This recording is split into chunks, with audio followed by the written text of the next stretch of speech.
જન આક્રોશ યાત્રાના પહેલા દિવસથી આખા ગુજરાતની એક એક મહિલાઓ દર્દ સાથે, પીડા સાથે, આક્રોશ સાથે કહી રહી છે કે ગુજરાતમાં દારૂબંધીનો કાયદો છે, પીવાનું પાણી નથી મળતું, પણ દારૂની રેલમચેલ થાય છે.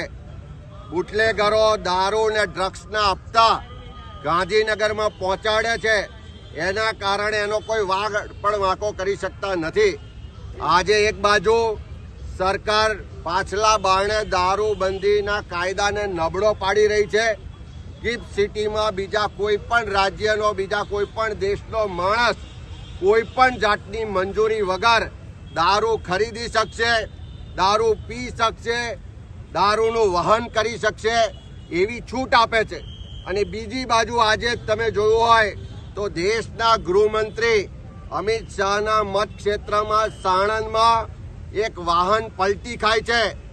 એમાં આખું દારૂની રેલમછેલ થાય છે. દારૂની પેટીઓ ભરેલું આખું વાહન બોર્ડર ક્રોસ કરીને સાણંદ સુધી ગૃહમંત્રીના પોતાના ક્ષેત્ર સુધી પહોંચે છે. પણ આ ભાજપની ડબલ એન્જિનની સરકારની પોલીસ, એના પેલા સંસ્કારી ગૃહમંત્રીને ખ્યાલ નથી આવતો.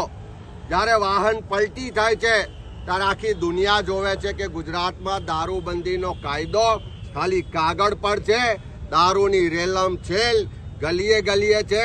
હપ્તા રાજને કારણે યુવાધન બરબાદ થઈ રહ્યું છે.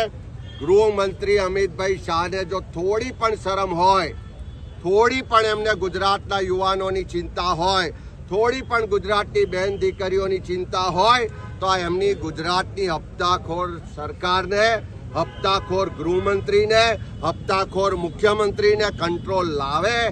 આ દારૂની રેલમછેલ તમારા વિસ્તારમાં આજે આખી દુનિયા જોઈ રહી છે, એને બંધ કરાવે.